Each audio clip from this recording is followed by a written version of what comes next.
바람이 요란했는데 다들 편히 잘 주무셨나요? 밤사이에 기온이 뚝 떨어져서 다시 한겨울이 됐습니다. 전국에 영하 10도 안팎의 기온을 보이고 있는데요. 강원도에는 한파 경보가 내려졌고 중부와 경북, 영남 곳곳에는 한파주의보가 내려져 있습니다. 서울이 영하 11도, 또 강원도 철원은 영하 14도까지 내려갔고요. 바람이 많이 불어서 오늘 출근하는데 체감 온도는 이것보다 훨씬 낮았습니다. 체온 관리 잘 하셔야겠죠. 그리고 미리 대비해 두셨겠지만 날아갈 수 있는 시설물은 단단하게 고정을 해주셔야 합니다. 아시죠?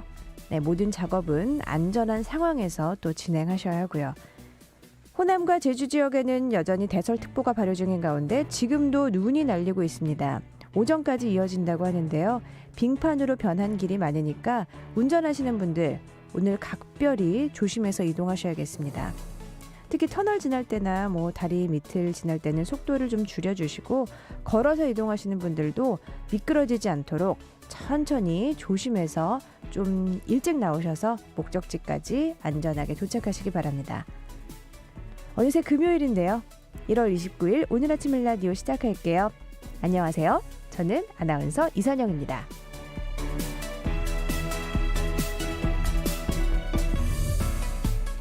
자, 금요일입니다. 새농퀴 정답과 당첨자 발표가 있는 날이죠. 지금 바로 알려드릴게요.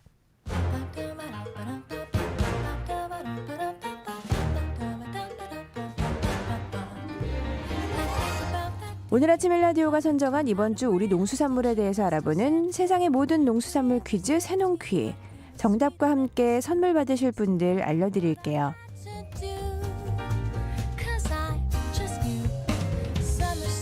문제부터 다시 볼게요. 꽃의 여왕이라고 불리는 이 꽃. 예전에는 대부분 수입 품종이었지만 최근에는 국산 품종 보급률이 30%를 넘어섰습니다. 국내에서 개발한 이 꽃의 품종만도 200여 종 이상이 되는데요. 옐로우선, 화이트 뷰티, 딥퍼플, 핑크 퍼레이드 등 다양한 품종이 있죠. 색도 다양하고 크기도 다양해진 이 꽃. 무슨 꽃 좋아해 하면 대부분 80%는 이 꽃을 얘기하실 것 같아요. 장미였습니다.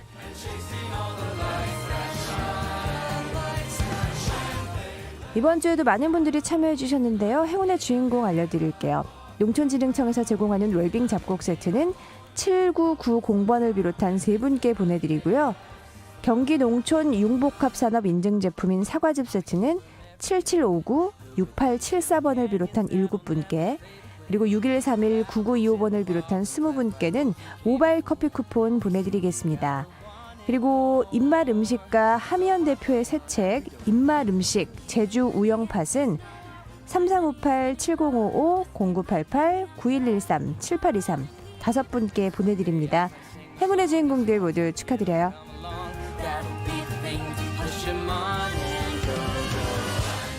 당첨되신 분들의 번호는 오늘 아침 일라디오 홈페이지 공지사항 게시판에 올려놓겠습니다. 방송 끝난 뒤에 확인해 주시고요. 당첨되신 분들께는 또 개별적으로 연락드리고 있으니까요. 기다려주세요. 우리 농수산물에 대한 다양한 정보가 있는 시간, 세상의 모든 농수산물 퀴즈 새농퀴. 다음 주에도 풍성한 선물과 함께 돌아오겠습니다. 많은 참여 기다릴게요.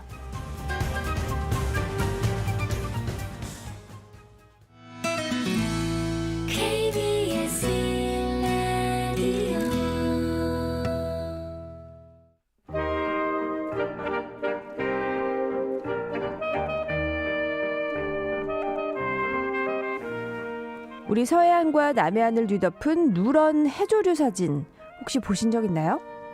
이게 바다의 물청객인 괭생이 모자반인데요. 보통은 4월쯤에 몰려오던 것이 이번에는 1월부터 우리 해안을 덮치면서 올해는 정말 사상 최대치로 유입될 것으로 전망이 됩니다. 걷어내고 또 걷어내고 끝이 없이 걷어내도 이 괭생이 모자반이 너무나 늘어나서 이 김양식 하시는 어민들의 시름이 깊어만 가고 있는데요. 사실 김양식 어가를 힘들게 만드는 것이 이 괭생이 모자반의 문제만은 아니라고 합니다. 우리나라의 김산업 지금 어느 위치까지 와 있는지, 그리고 어떤 문제에 직면했는지 오늘 농업 이야기에서 짚어보겠습니다. 농촌사회학자 정은정 연구원 전화 연결되어 있습니다. 안녕하세요. 네, 안녕하세요. 네. 김이라고 하면요. 연구원님 그 아이를 키우는데 빠져서도 안 되고 빠질 수도 없고요. 또 우리 네, 그렇죠. 밥상에서 빠질 수 없는 귀한 식재료인데 식품업계의 반도체다 이런 별명도 있다고 하더라고요. 수출도 잘 되나 봐요? 예, 뭐 일단은 우리나라가 100억 장 정도를 소비하는 아주 긴 대식가의 나라이고요. 예, 우리나라 농수축산물 중에서 수출 1위 품목입니다. 전통적 수출 상위 식품이 참치하고 인삼, 라면 등이 있었는데요. 이미 넘어선 지 꽤 되었어요. 우리나라 김 수출 이렇게 잠깐 간단한 통계를 말씀드리면 2010년에 1억 2천 달러를 달성을 하고 그리고 2019년에 5억 달러, 드디어 5억 달러 넘어서 5억 8천만 달러였는 8천 달러였는데요. 올해는 6억 100만 달러어치를 수출액을 달성을 했습니다. 해양수산부는 2024년까지 연간 김수출 10억 달러, 그러니까 하나로 보면 한 1조거든요. 이 달성을 목표로 하고 있습니다. 그런데 지금 같은 인기와 추세라면 불가능하지도 않을 것 같은데요. 그래서 이제 김을 식품산업의 반도체다 이렇게 이야기도 하고요. 네. 네.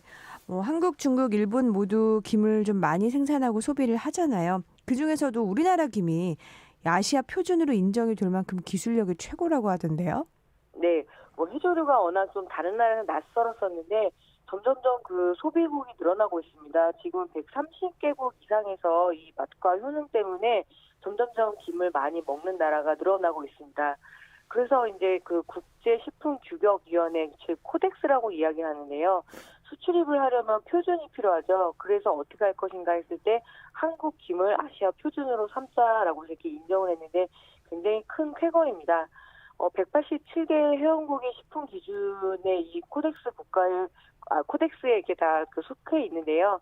아무래도 분쟁이 나게 되면은 기준이 필요하고요. 그 기준을 잡는 게 이제 한국의 김이죠.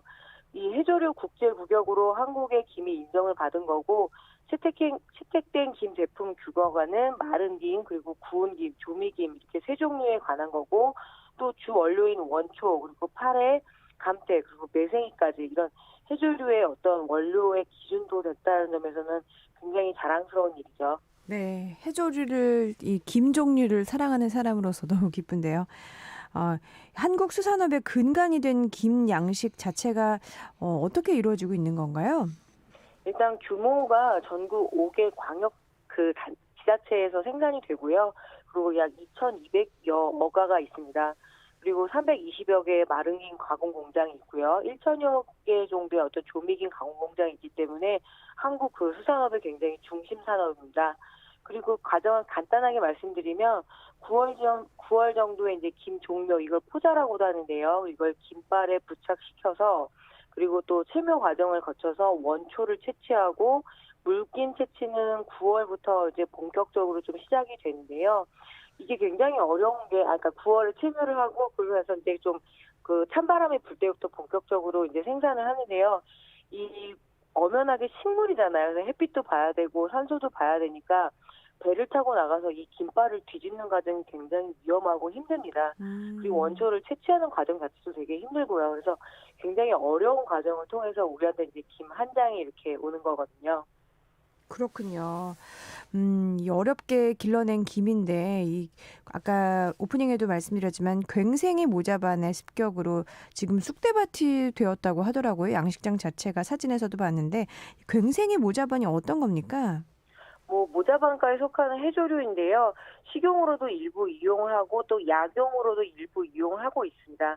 근데 이 갱생이 모자반 같은 경우에는 80년대 이전까지만 해도 해안 지방으로 밀려오면 이제 걷어서 말린 다음에 밭에 거름으로도 이용하기도 했는데 문제는 뭐냐면 그 양이 늘어나게 되면은 이 어선의 어떤 배 스크류에 걸려서 조업에 굉장히 큰 지장을 주기도 하고요. 그리고 해안가 경관을 훼손하고 이게 또 악취가 그렇게 심하다고 하더라고요. 그래서 어촌의 골칫거리이기도 한데, 근데 이 갱생이 모자반이 이번에 대거 몰려오게 된 거죠. 특히 무엇보다 뭐냐면 양식장, 그러니까 김이라든가 다시마라든가 이런 데 붙어서 생장을 굉장히 크게 방해한다라고 해요. 음. 그래서 이 아무래도 이 일일이 떼어내다 보면은 많은 인력도 투입되고, 그래서 특히 이 양식업에 큰 피해를 준다고 알려지면서 좀 골치가 굉장히 아픈데, 게다가 이렇게 이 갱생이 모자반이 떠밀려 오면서 이 쓰레기도 좀 함께 떠밀려 와서 이중으로 더 힘든 일이 발생을 하고 있습니다. 그렇군요. 이게 다 엉겨 붙어서 쓰레기랑 같이 해서 떠밀려 오는 거군요. 자, 네네. 어디서 이게 몰려오는 건가요? 일단 이 괭생이 모자반은 중국 연안의 암석에 붙어 있다가 어떤 파도나 바람에 떨어져서 이 해풍과 해류를 타고 우리나라 서남해로 넘어온다고 알려져 있는데요. 올해는 유독 너무 이른 시기부터 시작이 되었다고 합니다.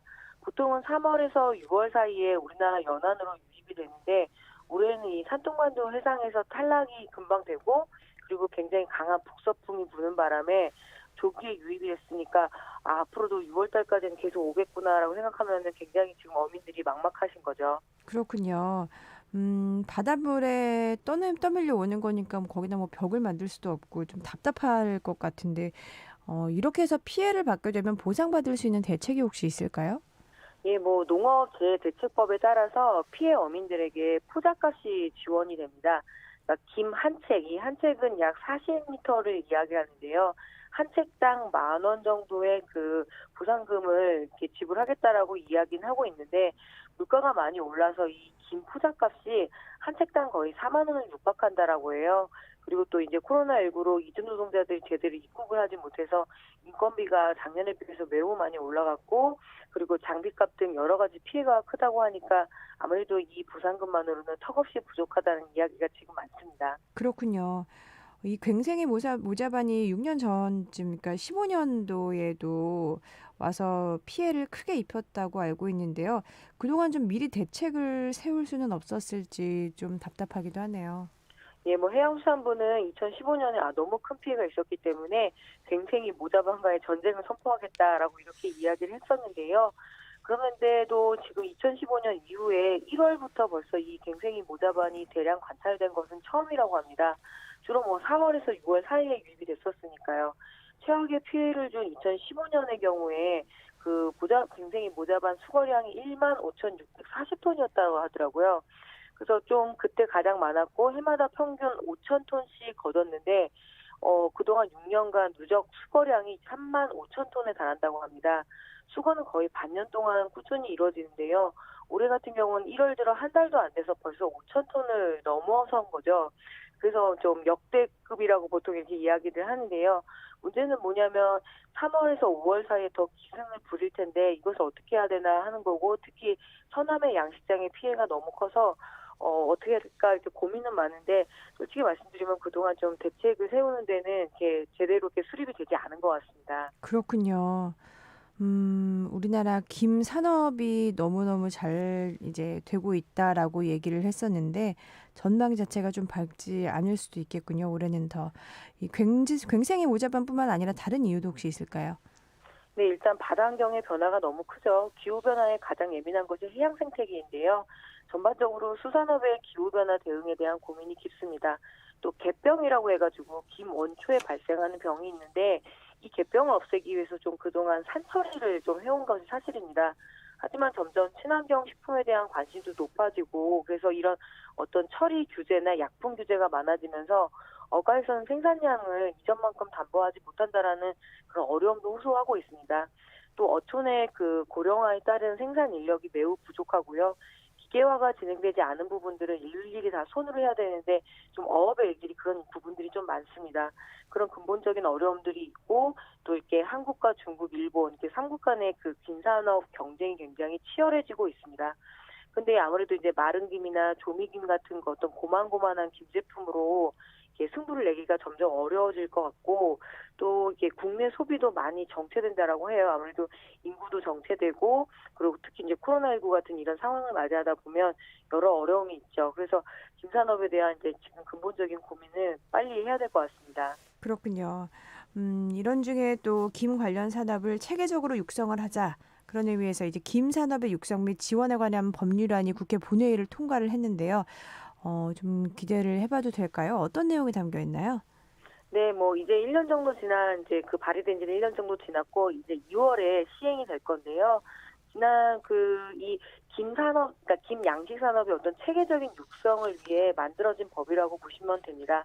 해수부 장관이 5년마다 이 김산업 진흥 기본 계획을 수립하고 또 이렇게 발표를 하겠죠. 그리고 그런데 가장 중요한 게 일단 김산업 실태 조사를 공표를 하는 겁니다. 항상 이 지금 상황을 이야기해야지 그 다음을 나아갈 수 있으니까요. 그리고 김산업 진흥을 위한 전문 인력을 양성을 하고 또 정보관리 체계를 구축하고 또 김산업 발전 연구소 설립과 김산업 진흥구역을 이렇게 지정한다는 계획입니다. 참고로 김산업 진흥구역으로 지정을 받게 되면 조세 감면도 되는 건데요. 그래서 이제 어떻게 실행이 되는지를 좀 지켜봐야 될 것 같습니다. 네. 이 김 양식 어가를 지키고 또 이 김 산업의 진흥을 위해서 앞으로 어떤 지원책이 추가되면 좋을 거라고 생각을 하시나요? 오늘 괭생이 모자반에 대해서 이야기를 나눴는데요. 실제로 김양식 어가에는 큰 고통인데 좀 소비자 그리고 또 언론 소비자들에게는 중국에서 떠밀려온 일하는 데 좀 초점을 맞추는 것 같습니다. 좀 다소 국수주의적인 태도인데요. 해양 생태계는 국경을 넘나들어요. 그래서 한국의 수많은 해양 쓰레기가 또 일본이나 여타 태평양 국가들에 이렇게 발견되기도 하거든요. 그래서 가장 근본적으로 이렇게 바다는 무한하게 인간을 품는 자연이 아니라 이제는 인간이 또 돌보고 그리고 보호를 해야 한다는 것입니다. 그동안 너무 과하게 바다를 괴롭혀서 지금 우리한테 다시 이렇게 부메랑으로 돌아오는 면이 분명히 있고요. 또 이 김양식 어가들의 경우 점점점 수익성이 떨어지는 문제를 어민들 개인이 해결하기는 거의 불가능하다라고 봅니다. 괭생이 모자반 같은 이런 생태적 이유도 개별 대응이 거의 불가능하거든요. 그래서 이에 장기적인 해결책을 늘 세우자고 하지만 어초는 급격하게 고령화가 진행되었고요. 그래서 이 문제를 끌고 갈 여력이 없다면 결국은 정부가 인력과 예산을 투입해야 되고 또 국제 협력도 필요합니다. 또 끝으로 이 농수산업의 출발인 종자산업의 중요성인데요. 김해 종자산업도 영세성을 벗어나지 못하고 있습니다. 그간 한국 바다에 잘 맞고 또 생산성이나 병해도 강한 김 종자 개발을 해오고 있는 것으로 아는데 이에 좀 유전자원 보호와 또 종자산업 육성이 김산업의 장기적인 전망에서 가장 중요할 것으로 보입니다. 네, 매일 우리 식탁에 오르는 김인데요. 이 김 산업 자체가 잘 육성이 될 수 있도록 또 더 많은 지원책이 있어야 되겠습니다. 저희 방송을 들으시면서 김미진님께서 어째요? 많이 속상하시겠어요. 힘들게 채취하는 거 TV로도 봤는데 김을 더욱 감사히 먹어야겠습니다. 문자 보내주셨고요. 3429님, 매일 먹는 김인데 큰일 났네요. 그냥 맛있게만 먹었는데 힘든 어민들의 노고를 느껴봤습니다. 라고 문자 보내주셨습니다. 고맙습니다. 네, 우리 농업을 업시키고 우리 농촌과 농민의 삶을 업시키는 농업 이야기 오늘 정은정 연구원과 함께했습니다. 고맙습니다. 네, 고맙습니다.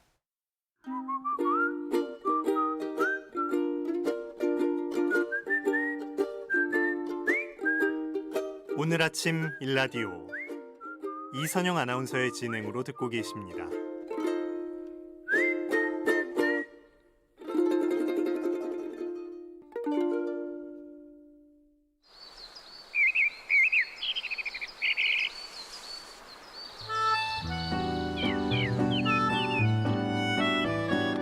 숲으로 가는 길.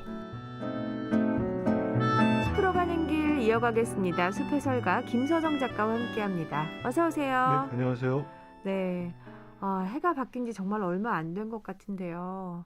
뭘 했다고 이렇게 한 달이 빨리 지난 걸까요? 네, 1월의 마지막 금요일에 다시 작가님을 뵙습니다. 오늘은 어느 숲으로 가볼까요? 네, 어느덧 겨울 한복판입니다. 이 무렵 높은 산의 겨울숲은 굉장히 황량한데요. 낙엽을 떨군 나무들이 겨울잠을 자기 때문입니다. 땅도 나무도 회색빛으로 거무튀튀한데요. 이때 유독 푸르게 빛이 나는 나무가 있습니다. 나뭇잎 없이 여백을 보여주며 전봇대처럼 곱게 서 있는 나무들 사이로 길쭉한 삼각형 모양을 하고 있고 푸른 바늘잎들이 층층이 달린 전나무입니다. 우리나라에 3대 전나무 숲이 있는데요. 경기도 포천 국립소목원의 전나무숲, 전북 부안 내수사의 전나무숲, 오대산 월정사 전나무숲입니다. 오늘은 그중에 오대산 월정사 전나무숲을 소개해드리겠습니다. 네, 전나무도 겨울나무죠.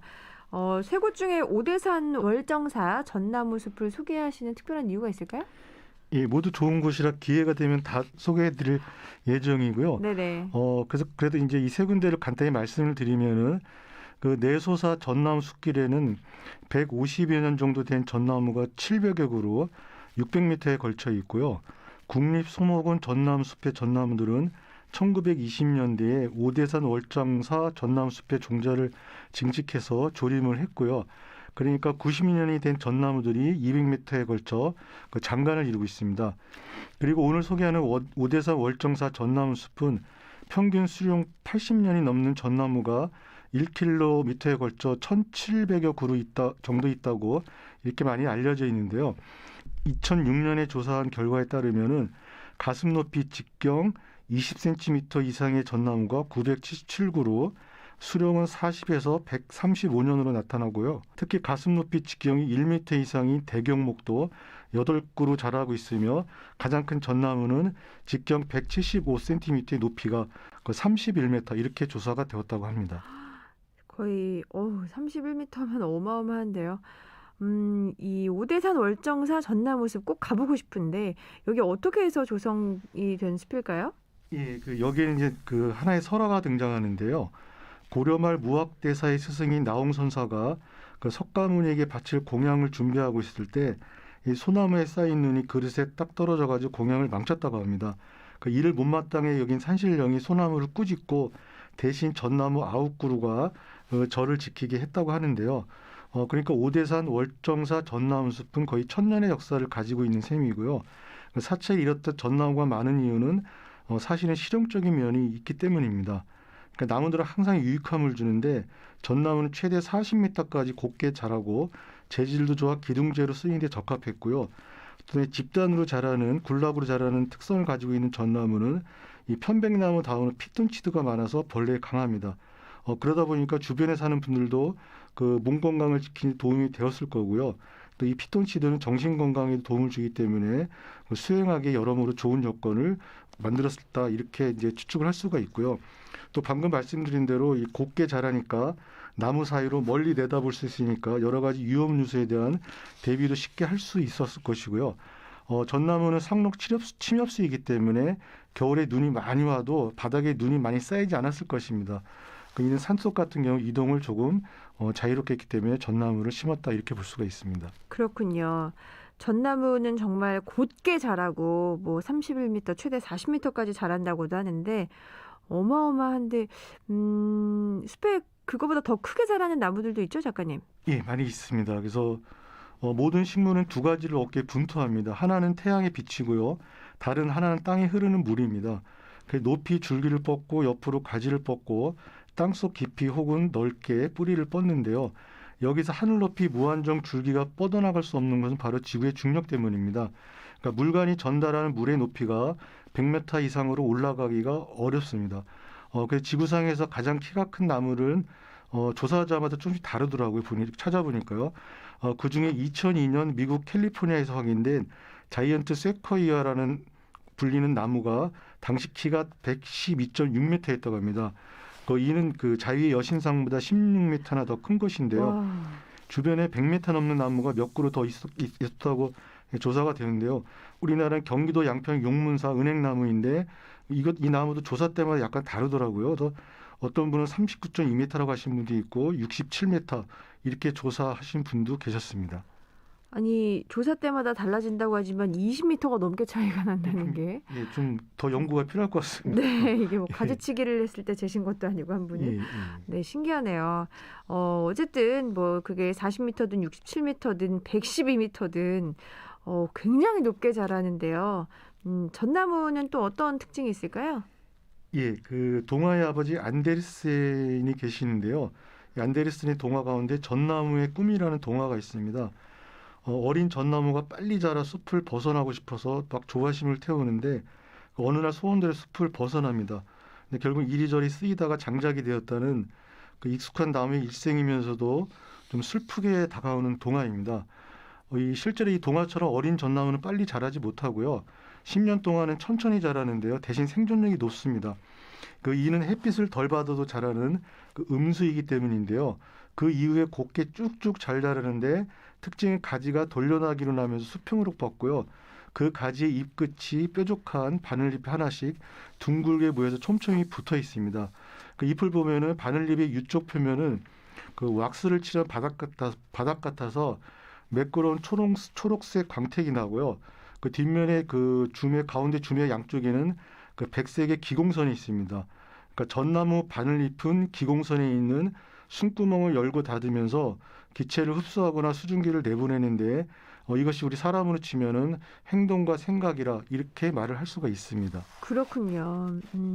전나무를 들으시면서 우리가 트리 만들 때도 전나무 많이 사용하기도 네. 하잖아요. 네.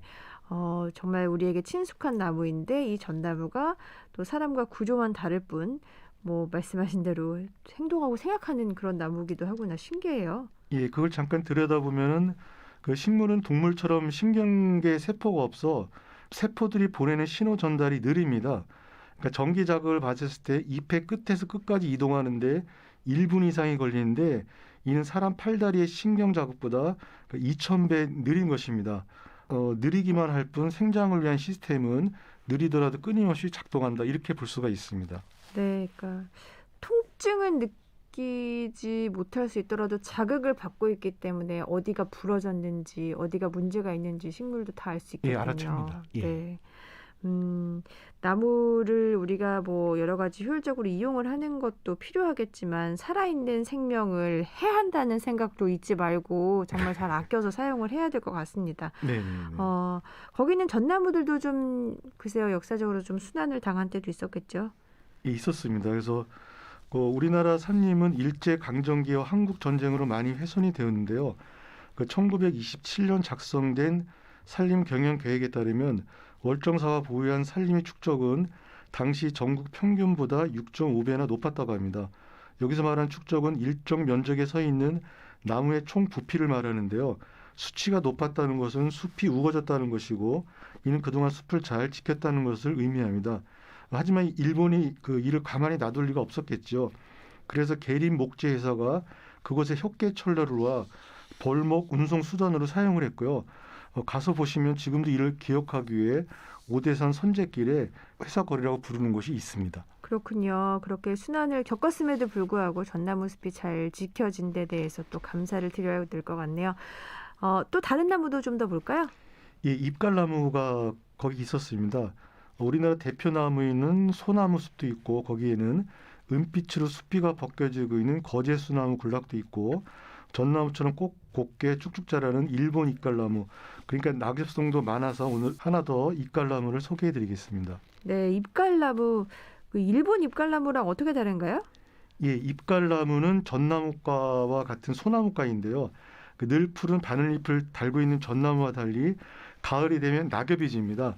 그래서 잎을 가는 나무, 잎을 바꾸는 나무라고 해서 잎갈나무 혹은 이깔나무 이렇게 부르는데요. 우리나라 토종 잎갈나무는 백두산과 개마원 북부에서 그 원시림을 이루는 대표적인 수종입니다. 우리나라 그러니까 남쪽이죠. 남쪽에는 찾아보기가 어려운데요. 가서 보니까 월정사이에 상원사 절이 있는데 상원사 입구에 보면은 250년으로 추정되는 우리나라 잎갈나무가 한 15m 정도로 자라고 있었습니다. 이 잎갈나무와 일본 잎갈나무는 이제 구분이 좀 어려운데요. 잎갈나무는 솔방울의 비늘 끝이 곱고요. 일본 잎갈나무는 솔방울의 비늘 끝이 뒤로 젖혀 있습니다. 그 잎갈나무 잎은 뒷면이 녹색이고요. 일본 잎갈나무 잎은 뒷면이 흰빛이 도는 녹색입니다. 그 잎갈나무도 일본 잎갈나무도 낙엽이 지는 소나무로 낙엽송으로 부르는데요. 말씀드린 대로 우리나라 잎갈나무는 일본 잎갈나무가 대부분입니다. 네. 그래서 이를 굳이 일본 잎갈나무로 부르는 게 좀 꺼려서 낙엽송으로 많이 부르지 않나 이런 생각을 제가 좀 해봤고요. 그래서 일본 원산인 낙엽송은 1904년에 우리나라에 도입이 되었는데 빨리 자라는 특성을 가지고 있어 1960년대에 전국 산에 가장 많이 남은 심으로 조림 면적의 17%를 차지하고 있습니다. 이 낙엽송은 그 전에 굉장히 유용하게 쓰여 있는데요. 한때는 그 철도 침목으로 쓰였고, 그 다음에 탄광 갱목으로 쓰였고, 전봇대로 쓰였고, 우리 생활에 많은 유익함을 주었습니다. 그런데 얼마 전인가 몇 년 전인가 태백산이 국립공원이 되면서 이곳에 있는 50년산 일본나무 낙엽송을 벌목하고 우리나라 토종나무로 이렇게 다시 심는다고 해가지고 굉장히 논쟁이 벌어지고 있고 현재도 진행 중인 걸로 알고 있습니다. 그렇군요. 네, 나무가 또 시대별로도 이렇게 순환을 당하고 또 이렇게 쓰이기도 하고 그러고 있군요. 저도 이 낙엽송은 제가 플로리스트라 말씀드렸는데 예, 작품할 때 가지를 꽂을 때 뭔가 좀 자연스러운 느낌을 낼 때 겨울 작품을 할 때 많이 사용을 네. 하거든요. 예. 네, 정말 이 세상에 쓸모없는 나무는 정말 없다는 생각이 듭니다. 네, 꺾어진 가지도 다 쓰니까요. 네. 전나무, 잎갈나무, 추운 겨울에 만나고 오셨는데 올려다 보시면서 작가님 어떤 생각을 하고 오셨을까요? 예. 제가 안데르센 얘기를 아까 꺼낸 이유는 안데르센은 그 어린 시절부터 글쓰기를 굉장히 좋아했다고 합니다. 좋아해서 글을 써가지고 많이 보여줬는데 실제로 주변에서 많은 관심을 받지 못했습니다. 그때 안데르센의 어머니가 그를 꽃밭으로 데려가서 새싹을 보여주면서 이렇게 말했습니다. 여기 이 작은 새싹을 보렴. 아직은 여리고 볼품없지만 곧 잎과 키가 자라고 아름다운 꽃을 피울 거야. 그러니 너도 실망하지 마라. 지금은 봉오리에 지나지 않지만 곧 세상에서 가장 아름다운 꽃을 피울 수 있을 테니까. 만일에 우리가 나무를 보면서 자라지 않았다면 이처럼 희망적인 말을 할 수가 없었을 것입니다. 우리가 만든 국경에 나무를 가두지 말고 기후 변화 등을 고려하면서 나무 자체를 존중해주는 생각을 많이 가졌으면 좋겠다 이런 생각을 했습니다. 네, 나무 자체를 존중하는 것 또 우리가 꼭 가져야 될 자세가 아닌가 싶습니다. 그리고 저는 안데르센 어머니 같은 말을 할 수 있는 엄마가 되고 싶네요. 자, 오늘도 숲과 나무에서 또 지혜를 배웠습니다. 김서정 작가님 고맙습니다. 네, 감사합니다. 숲으로 가는 길 함께 하셨습니다. 한은희님께서 나무도 뿌리를 통해서 삶의 지혜를 전한다는 것을 듣고 산에 있는 나무들이 대단해 보였어요. 오대산의 나무들은 하늘 위로 쭉쭉 올라 장관을 이루죠. 나무에 대한 정보로 상식이 쑥쑥 올라가고 있습니다. 감사해요. 문자 보내주셨습니다. 8937님께서도 자연의 수평기 편안한 일상이 그립습니다. 이른 아침 강한 바람 조심하세요. 행복한 하루 보내세요. 문자 보내주셨는데요. 고맙습니다. 함께하고 계신 지금 시각 6시 47분입니다.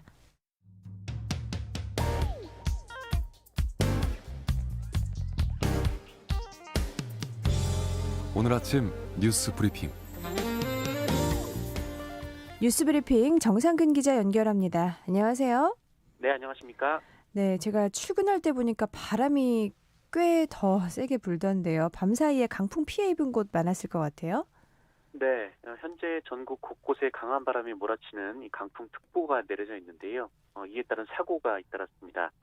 어제 오후 5시 35분쯤 부산 연제구의 한 아파트 외장재가 강풍에 떨어져서요. 아파트 아래에 주차돼 있던 자동차 3대가 파손되는 사고가 있었습니다. 그리고 어제 오후 1시 반쯤 경기도 의왕시 한 공사 현장에서 가림막이 넘어지는 사고가 있었는데요. 다친 사람은 없었지만 도로가 통제되면서 시민들이 불편을 겪었습니다. 그리고 전북 전주에서는 건물 옥상에 설치된 구조물이 돌풍에 날아가기도 했고요. 또 경기도 용인시에서는 담벼락이 넘어지기도 했습니다. 경기 수원시에서도 가로수가 넘어가고 주차돼 있던 오토바이들이 쓰러지기도 했습니다. 그리고 서울 구로 디지털 단지역에서는 천장 마감재가 바람에 흔들려 처짐 현상을 보이면서 15분 넘게 열차 운행이 중단돼 시민들이 불편을 겪기도 했습니다. 특히 강풍은 오늘 새벽부터 아침 사이 이 출근 시간대에 더 강하겠고요. 오후까지 계속될 전망이어서 시설물 파손과 낙하물 피해가 없도록 주의가 필요한 상황입니다. 네, 좀 옷을 든든히 챙겨 입고 나오셔야 될 것 같습니다. 네. 코로나19 확진자가 어제도 500명 가까이 나왔군요. 네, 어제 0시 기준 코로나19 신규 확진자도 500명에 근접을 했습니다. 모두 497명인데요. 지역사회 확진자는 479명이고 수도권이 258명입니다. IM 선교회 관련 확진자가 계속 늘어나고 있는데요. IM 선교회는 전국 11개 시도에 40여 개의 시설이 흩어져 있는데 지금까지 대전과 광주, 서울을 비롯해서 적어도 6개 시도에서 확진자가 나왔습니다. 현재까지 관련 누적 확진자는 340명에 이릅니다. 이들이 운영하는 비인가 교육시설 밖으로도 코로나19 확산이 확인되고 있는데요. 광주에서 강연자로 나섰던 목사로 인해 경남 양산에서 5명이 감염됐고 안성 TCS 교육시설 교직원 확진자가 안양에 있는 교회에서 예배를 보면서 4명이 더 확진됐습니다. 전남 고흥과 울산에서도 확진자의 가족이 감염되기도 했습니다. 네, 이 사회적 거리두기 단계가 언제 낮아질까 이제 낮아지나 기다렸는데 상황이 좀 어려워졌겠네요. 네, 이 방역 당국의 고민이 깊어지고 있습니다. 원래 확진자 수가 계속 줄어드는 추세였고 300명대에서 유지되고 있었기 때문에 이 사회적 거리두기 단계를 2.5단계에서 더 낮추는 방안이 유력했었고요. 그리고 설 당일에는 5인 이상 사적 모임 금지를 풀 수도 있다. 이런 얘기까지 나왔었습니다. 하지만 이제 쉽지 않을 것으로 보이는데요. 일단 방역 대책 발표가 오늘에서 주말로 미뤄진 상황이고, 이 정세균 국무총리는 원래 사회적 거리두기 하향 조정 논의가 있었으나 대전, 광주, 부산 등에서 집단 감염이 일어났기 때문에 그 부분을 재검토하기로 했다라는 입장을 밝혔습니다. 네. 정부가 백신 접종 계획도 발표를 했죠. 네, 정부는 어제 코로나19 예방접종 계획을 발표했습니다. 이에 따르면 백신 접종은 바로 다음 달부터 시작이 되고요. 이 코로나19 치료병원 종사자 5만 명을 대상으로 접종이 시작이 됩니다. 이 화이자와 아스트라제네카 제품이 공급될 것으로 보이고요. 이 3월부터는 요양병원, 노인의료복지시설 종사자들 그리고 약 50만 명을 대상으로 접종이 시작됩니다. 이후 2분기 5월부터는 복지시설 이용자, 장애인, 노숙인 등 특정 이용시설 이용자, 65살 이상 국민, 1분기 외에 의료기관 약국에 종사하는 보건의료인들을 대상으로 접종이 이루어지고요. 3분기부터인 7월부터는 성인 만성질환자, 소방이나 경찰 등 필수 인력, 교육, 보건시설 종사자 들을 시작으로 19세 이상 전 국민에 대한 접종이 이루어질 예정입니다. 한편 백신을 접종할 때 어떤 백신을 맞을지 선택할 수는 없고요. 접종 순서를 놓치면 후순위로 다시 일정을 조정해야 합니다. 중증 알레르기 반응과 같은 이상 반응이 관찰되면 국가가 진료비와 간병비 등을 보상하게 됩니다. 네. 개학이 한 달 정도 이제 앞으로 다가오면서 교육 당국이 준비를 하고 있죠. 잘 돼야 될 텐데요. 네, 지난해 개학이 계속 미뤄지면서 혼란이 있었는데요. 일단 정부는 3월에는 무조건 개학한다라는 방침입니다. 물론 사회적 거리두기에 따라서 3분의 1에서 3분의 2의 학생들만 등교를 하고 다른 학생들은 온라인 수업을 하게 돼 있는데 하지만 여기서 그 유아 그리고 초등학교 1, 2학년생들은 제외를 하기로 했습니다. 이에 따라 저학년 아이들의 신학기 매일 등교가 가능해질 것으로 보입니다. 이 10살 미만의 코로나19 발병률이 낮았고 또 초등학교 저학년은 대면 수업의 효과가 좋다는 점 그리고 돌봄에 대한 사회적 수요 확대 등이 이번 결정의 배경입니다. 이 고3도 매일 등교 원칙을 유지할 것으로 보입니다. 네. 이 공수처법에 대해서 합헌 결정이 나왔군요. 네, 이 고위공직자범죄수사처의 설립과 운영 근거를 정한 법률이 헌법에 위배되지 않는다라는 헌법재판소 결정이 나왔습니다. 헌법재판소는 공수처가 입법, 사법, 행정 어디에도 속하지 않는 무소불위의 권력기관이다라는 지적에 대해서 대통령 휘하의 행정부 소속이라고 정리를 했고요. 헌법상 검사의 권한인 영장 청구를 공수처 검사가 행하는 데도 문제가 없다라고 판단했습니다. 이로써 공수처는 정당성 논란에서 벗어나게 됐는데요. 김진욱 공수처장은 공수처가 앞으로 업무에 매진할 수 있게 됐다라고 환영했습니다. 그리고 공수처 차장도 지명을 했는데요. 판사 출신의 여운국 변호사입니다. 이 여운국 변호사가 진보나 보수 양진영에 모두 가깝고 또 수차례 대법관 후보로 또 추천받는 법조인이라는 점을 고려했다고 언론은 분석을 하고 있습니다만 과거 우병우 전 민정수석을 변호한 이력이 논란이 됐습니다. 이 검사 채용과 관련해서도 여야 추천위원들이 참여하는 인사위원회를 거치도록 해서 편향성 우려를 씻겠다라고 강조했습니다. 네. 최강욱 열린민주당 대표가 재판에서 의원직 상실형을 받았군요. 네, 이 서울중앙지법은 어제 최강욱 열린민주당 대표에게 1심에서 징역형의 집행유예를 선고했습니다. 이것이 대법원에서 확정될 경우 의원직 상실형에 해당됩니다. 이 최강욱 변호사는 법무법인 청맥 변호사로 재직하던 2017년 조국 전 장관의 아내 정경심 교수로부터 부탁을 받고 조모 씨가 해당 법무법인에서 인턴 활동을 한 것처럼 허위 경력 확인서를 발급한 혐의를 받았습니다. 이 확인서를 조국 전 장관 아들이 대학원 입시에 활용했다라면서 검찰은 대학원 입학 담당자들의 업무를 방해했다라고 판단했습니다. 재판부는 인턴 경력 확인서에 따르면 인턴 기간은 한 번에 12분 정도에 불과했다라면서 인턴 활동으로 보기 어렵다라고 했고요. 인턴 경력 유무가 대학원 합격 당락에 영향을 미치는 정도가 클 수밖에 없다라고 밝혔습니다. 최강욱 대표는 재판부가 사무실에서의 인턴 활동을 한 사실을 인정하고도 유죄로 판단했다며 항소 입장을 밝혔습니다. 한편 이 국민의힘 소속이었다가 탈당해서 무소속인 포항 지역구 무소속인 이 포항지역구 김병욱 의원은 사전선거운동 혐의 등으로 당선 무효형인 벌금 150만 원을 1심에서 선고받았습니다. 네, 오늘 소식 감사합니다. 정상근 기자였습니다. 고맙습니다. 네, 김윤희님께서 오늘 아침 일라디오 장미 정답 보내주시면서 김선영 아나님 추운 아침 고생하십니다 보내주셨는데요. 네, 이선영이죠. 네, 이선영 아나운서입니다. 네, 전국 모든 분들 코로나19 잘 이겨내고 건강하게 힘내세요 문자 보내주셔서 고맙습니다. 자, 오늘 따뜻한 옷으로 챙겨 입고 나오셔야 될 것 같아요. 정말 누누이 말씀드리지만 강풍특보입니다. 추위가 내일 오전까지 이어진다고 하니까요. 건강관리 다들 잘 하시고요. 항공기 선박 운행도 주의하셔야 되겠습니다. 노건촌에서 시설물 관리에 각별히 신경 쓰시고요. 오늘 아침 일라디오 지금까지 아나운서 이선영이었습니다. 고맙습니다.